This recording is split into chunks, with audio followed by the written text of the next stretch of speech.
Dans cette vidéo, vous constatez que les poissons sont statiques, ils ne bougent vraiment pas. Donc, il y a un problème. Donc, c'est un signe où il y a un problème. Il y a plusieurs signes comme ça. Donc, nous allons vous montrer les signes et nous allons vous montrer quoi faire. Ici, il y a un problème d'oxygénation. Donc, nous allons vous montrer quoi faire quand vous avez des situations pareilles. Donc, là, il y a un problème et je vais vous montrer ce qui se passe. Je vais ouvrir la vanne, je vais lancer pour vidanger. Vous allez assister au vidagement. Je vais renouveler l'eau. Vous allez voir comment ils vont commencer à s'agiter.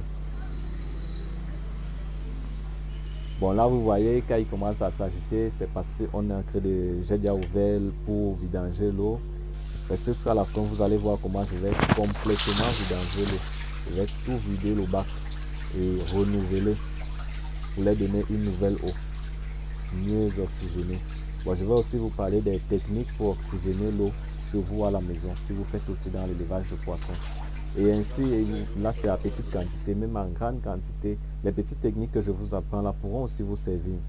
Donc si vous êtes aussi intéressé par l'élevage de poissons, vous pouvez m'écrire sur WhatsApp ou sur Telegram. Ou alors rejoindre mon groupe de formation où je fais des formations et je fais aussi le suivi en ligne.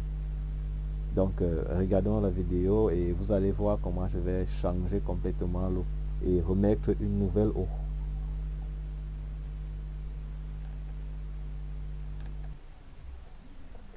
Comme vous pouvez le constater, je suis en train de vidanger l'eau. Donc là, c'est pour renouveler l'eau. Vous observez comment l'eau diminue et ils s'agitent vraiment. Bon, là, ils ont un peu d'oxygène. La fréquence de changement de l'eau, c'est une période vraiment décisive, très efficace. Parce que si vous ne maîtrisez pas à quel moment changer l'eau, comment changer l'eau, vous allez vous retrouver en train de perdre énormément. Les poissons vont mourir puisqu'ils n'auront plus assez d'oxygène, puisqu'ils en ont énormément besoin. Donc, il faut vraiment connaître, maîtriser l'élevage de poissons. Et pour cela, il vous faut juste une petite formation et un suivi. Parce que je ne vous conseille pas de faire les formations de 1 jour, 2 jours. Il faut un suivi parce qu'à chaque fois que vous serez confronté à certaines difficultés, il faut qu'il y ait toujours quelqu'un à qui vous pouvez vous contacter pour dire je suis bloqué à tel niveau. Là, il faut me dire qu'est-ce que je peux faire, ainsi de suite. Donc, c'est ce que je fais dans l'application Telegram. Je donne des conseils, je montre aux personnes comment ils peuvent faire aussi l'élevage chez eux. Dans la formation que nous allons lancer, nous allons vous montrer avec combien vous pouvez vous lancer, qu'est-ce qu'il vous faut. Là, donc, là vous observez comment je remplis l'eau. Vous observez comment ils sont. Et je vais aussi vous dire, c'est à cette période, c'est à ce moment qu'on fait aussi le calibrage. C'est l'avantage qu'on a avec des poissons chats, des poissons silures. Donc l'avantage qu'on a avec eux, c'est qu'ils sont résistants, ils peuvent rester longtemps sans eau. Donc pendant cette période, on en profite pour faire le calibrage. Bon, pour les profanes, pour ceux qui ne sont pas encore lancés, le calibrage c'est scinder les poissons selon les tailles. Donc, mais je vais mieux vous expliquer comment ça se fait dans l'application Telegram, dans le groupe de formation. Donc je vais vous montrer et je vais même aussi faire des vidéos pendant que je calibre pour vous montrer comment ça se passe. Donc quel genre de calibre. Déjà à la fin de la vidéo, je vais un peu vous faire voir les bacs en plastique que j'ai mis à côté. Et ces bacs là me servent de calibrage. Donc je mets selon les tailles. Je mets dans ces bacs, je mets des poissons dans ces bacs selon les tailles, selon chaque taille. Donc c'est un peu ça. Et pour ceux qui sont déjà dans le domaine, comprennent que à ce moment, quand on vidange l'eau, c'est aussi là qu'on en profite pour faire le calibrage.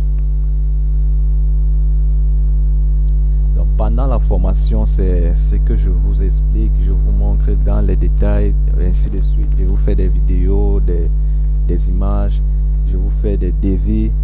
Donc si vous souhaitez aussi vous lancer dans l'élevage de poissons, n'hésitez pas, c'est vraiment très bon. Avec ça, vous n'avez pas de problème avec le voisinage ne se plaint pas des odeurs ou quoi que ce soit. Et dans votre cours, dans un point dans votre cours, c'est comme décoratif, c'est vraiment décoratif. Bon, là vous observez les bacs où je fais le calibrage. Donc chaque poids a son bac, ainsi de suite. Donc si vous êtes aussi intéressé, vous pouvez vous abonner à la chaîne et nous allons vous suivre, nous allons vous former et vous suivre, donc vous accompagner. Non seulement vous apprend aussi à faire l'agriculture intégrée, l'élevage intégré, donc vous faites faire des systèmes intégrés de telle façon que si vous faites l'élevage de porc ou l'élevage de poules, on vous apprend comment vous pouvez nourrir vos poissons avec à base des fientes de vos porcs ou de vos poulets ou de vos lapins. Comme vous voyez là, je fais aussi dans les lapins, dans les porcs et les poules. Et à base des fientes, je nourris des asticots, je produis des asticots pour nourrir les poissons et ça marche vraiment. Donc il y a des techniques que je vais aussi vous apprendre pendant la formation. Donc vous pouvez voir là comment ça se passe, l'élevage des mouches soldats pour produire les asticots et pour nourrir les poissons avec. L'asticot est une très bonne protéine pour les poissons. Elle booste vraiment la croissance des poissons. Donc je vous conseille de vous abonner à la chaîne, activer la cloche de notification pour qu'à chaque fois que je publie une nouvelle vidéo sur la pisciculture, vous puissiez recevoir une notification. Et je laisse aussi mon contact pour que vous puissiez aussi me contacter si vous avez besoin de vous lancer aussi. Donc à plus vous pouvez m'écrire et on en discute pour toute question, toute suggestion, ou alors si vous voulez aussi apprendre, vous pouvez me contacter sur WhatsApp. Donc à plus.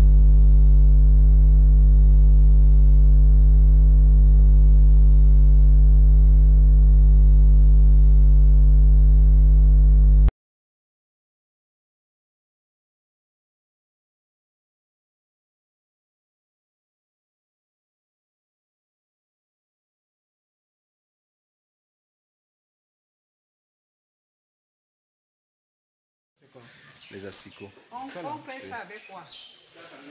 Mouche la ponde, ils pondent les asticots, les lave. C'est ça qui est dans les bacs là. Après, ça produit des asticots.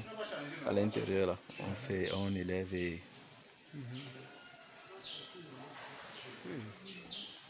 C'est ça qu'on appelle la mouche soldat noire. Je pensais que c'était riche. Non.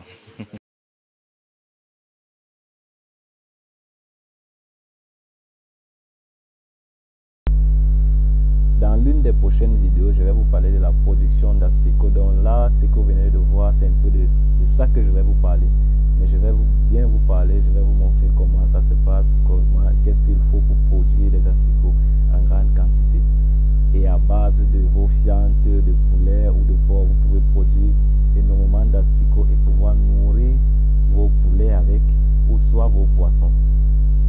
Et ça vous réduit le coût en alimentation. Donc, à la prochaine vidéo, nous allons parler de ça. Abonne-toi et active la cloche de notification pour ne rien rater sur tout ce que je vous présente. Donc, je vous fais des formations en élevage et en agriculture. Je vous partage des petites astuces à chaque fois. Si vous voulez connaître quelque chose sur l'élevage de poissons, l'élevage de poulet, l'élevage de canard, l'élevage de porc ou autre élevage, vous pouvez me contacter soit en regardant mes vidéos, soit en m'écrivant sur WhatsApp et je vais vous répondre. Donc, à la prochaine vidéo.